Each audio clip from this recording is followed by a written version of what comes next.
mo maintindihan kung ba't ikaw ang napapagtripan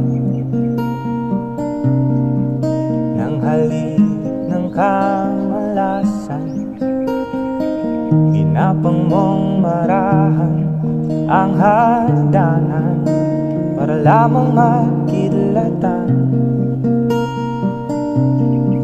sa kaitaas-taasan. Ngunit kaibigan, huwag kang magpapasinda.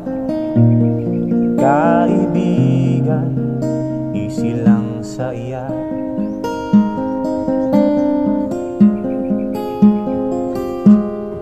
Dahil wala ring mangyayari, tayo'y walang mapapagod.